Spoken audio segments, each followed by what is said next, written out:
এটা হচ্ছে আপনার খিলক্ষেতের যে বিআরটি ছিল, বিআরটির একটু আগেই ফ্লাইওভার, বিশ্বরোড ফ্লাইওভার। এদিক দিয়ে হচ্ছে হলো মিরপুর থেকে যে রোডটা নামে এটা, আর সামনে হচ্ছে হলো খিলক্ষেত। সম্ভবত আমার কাছে মনে হচ্ছে ঢাকা মেট্রো 116763 এই নাম্বারটা হয়তো বা প্রাইভেট কারের, এক্স্যাক্টলি জানি না, বাট দেখে মনে হচ্ছে প্রাইভেট কারের।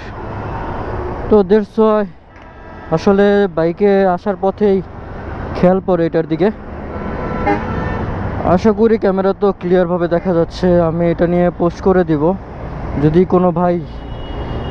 কোনো ভাই যদি এটা চিনে থাকেন এই নাম্বারে, হয়তোবা আমি এই জায়গায় যে ট্রাফিক পুলিশ আছে এখানে আমি চেষ্টা করব দিয়ে দেওয়ার জন্য, আর সাথে হচ্ছে পোস্টও করে দিব ফেসবুকে, প্লাস হচ্ছে ইউটিউবে। আপনাদের পরিচিত যদি কারোর হয়ে থাকে সেক্ষেত্রে অবশ্যই নক দিবেন, এসে নিয়ে যেতে পারবেন এয়ারপোর্ট থেকে। আমি সে সাথে রেখে দিলাম, কারণ কার পড়ে গেছে আসলে এক্স্যাক্টলি তো আমিও বলতে পারবো না। এটা হয়তোবা ট্রাফিক পুলিশে যদি দেই সেক্ষেত্রে ওনারা এটার পদক্ষেপ নিতে পারবে, কারণ ওনারা অনলাইনে সার্চ দিলে টোটাল ডিটেলসটা পেয়ে যাবে। দ্যাটস ওয়াই আমার এটা করাটাই মনে হয় বেস্ট হবে। রাতের বেলা ট্রাফিক পাবো কিনা এক্স্যাক্টলি জানি না। যদি খিলক্ষেতে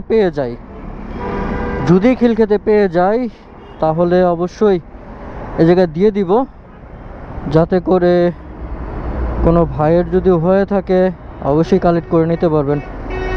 আমি ছবি উঠায় রেখে দিই যাতে করে পোস্ট করতে পারি।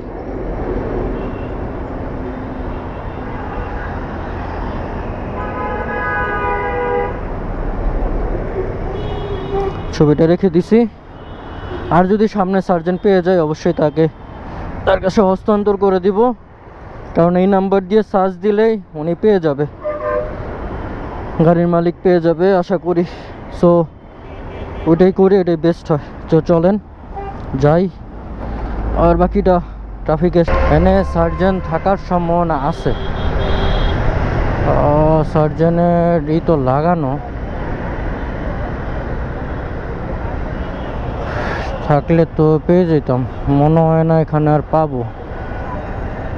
অলমোস্ট হচ্ছে হলো ট্রাফিক বক্সের এখানে এক অফিসারের সামনে দেখা গেছে। সো আমি চেষ্টা করব ওনার কাছে হস্তান্তর করে দেওয়ার জন্য, যাতে করে মালিক পর্যন্ত পৌঁছায় যেতে পারে, এই চেষ্টাটা করি। এছাড়া তো উপায় দেখতেছি না আসলে, এছাড়া আর ভালো উপায় দেখলাম না আমি। আসসালামু আলাইকুম ভাইয়া, এটা হচ্ছে হলো আমি কুড়িল না খিলক্ষেত বিআরটিটা যেটা ছিল ওটা কিছুক্ষণ আগে আর কি এটা পাই। সো আপনাদের কাছে তো সার্ভার আছে, আপনারা চাইলে মালিকের কাছে দিয়ে যেতে পারবেন। এর জন্য আর কি পৌঁছায় দেওয়া। আমি কি স্যারের নাম্বারটা পাইতে পারি? কারণ আমি ফেসবুকে পোস্ট করে দিব না, যদি মালিকের পর্যন্ত পৌঁছায় তাহলে আপনার সাথে যোগাযোগ করলাম। Airport traffic police, okay, thank you, আসসালামু আলাইকুম। সো এছাড়া আসলে আর কোনো উপায় নেই আমার, কারণ আমি ফেসবুক পোস্টে পাবো কি না এক্স্যাক্টলি জানি না। সো ওনারা যদি চায় সেক্ষেত্রে ওনারা ব্যবস্থা নিতে পারবে, মালিকের পর্যন্ত যাইতে পারবে। আমার পক্ষে আসলে পসিবল না এটা। দ্যাটস ওয়াই ওনাদের কাছে হস্তান্তর করে দিছি। আর দ্বিতীয়ত উনি হচ্ছে বলে দিছে যে ট্রাফিক পুলিশ অফিসে, মানে এয়ারপোর্ট ট্রাফিক পুলিশ অফিসে যাইতে, তাহলেই ওনারা পেয়ে যাবে। সো এই পোস্টটা আমি রাতের ভিতরেই করে দিব, কিছুক্ষণ পরেই। আশা করি যে মালিকের হাত পর্যন্ত পৌঁছায় যাক। দোয়া করি, সবাই দোয়া করবেন যাতে সবাই, মানে যে মালিক আছে উনি পেয়ে যায়, কারণ হচ্ছে একটা নাম্বার প্লেট উঠিতে গেলে অনেকগুলো টাকা খরচ হবে। সো ভিডিওটা এখানেই কন্টিনিউ আর করলাম না, এই পর্যন্তই থাক। ভালো থাকবেন, সুস্থ থাকবেন, আর সবার জন্য দোয়া করবেন। আল্লাহ হাফিজ, আসসালামু আলাইকুম।